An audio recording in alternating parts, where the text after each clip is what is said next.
Princess Ordua, particular dito sa Mariwara, kung makikita nila na dito sa lugar na ito ay mabubuhay itong mga ganitong pananim, ma-encourage natin sila na magka-interest din dito sila sa programa ni Kong GCA.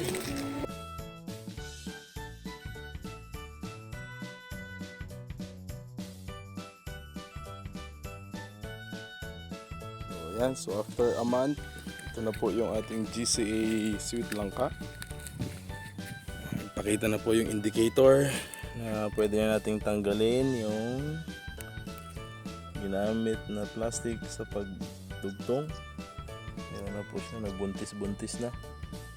Ayan, tatanggalin na po natin. Ito na po siya, buhay na buhay na. Malaki na oh. Bilis lumaki, isang buwan pa lang po ito na itanim. 1 buwan at 2 linggo.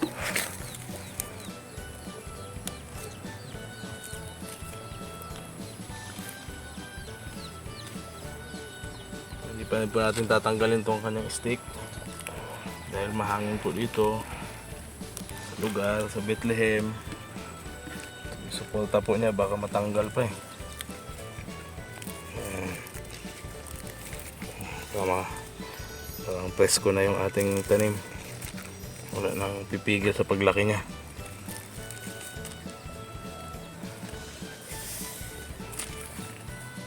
Ayan. Ayun, marami po tayong tatanggalan. Lipat naman tayo sa kabila.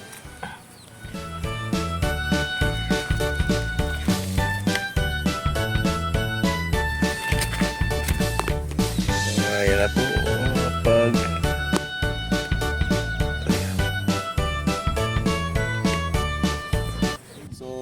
November 5 na ngayon, nasa ikalawang buwan na ng ating GCA Sweet Langka o GCA Abuyog Sweet Langka. So ito na siya ngayon. Last month, ang ginawa natin ay tinanggal natin yung balot dito sa puno. Ang bilis nga niyan lumaki. Bilis lumaki ng puno. So ngayon, dahil November, pasok na yung malapit na maubos yung panahon ng tag-ulan, magma-mulching tayo. So sa pag-mulch, dalawang gagamitin natin. Yung isa ito yung dry. Pakita mo nga, ma'am.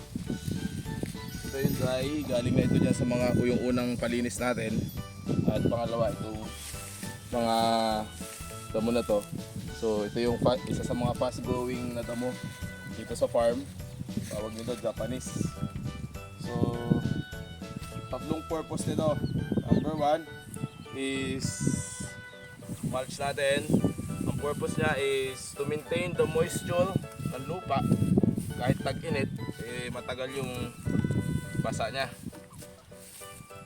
The second purpose is pag nabulok ito, ay magiging mataba na rin ng ating tanim na langka.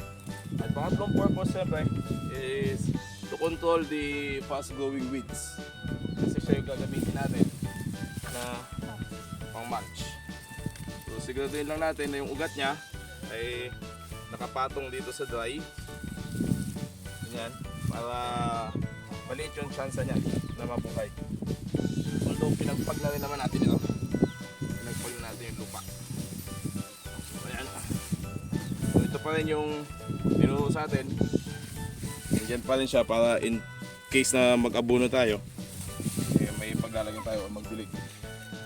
So far in 2 months, maganda naman yung paglaki ng langka natin. Hindi pa tayo naglalagay ng chemical fertilizer.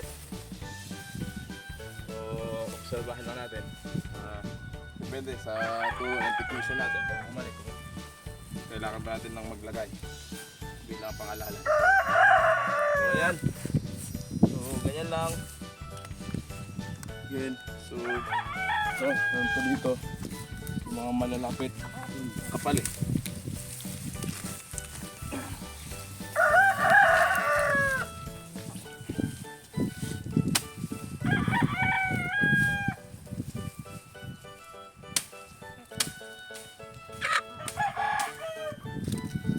Ayan.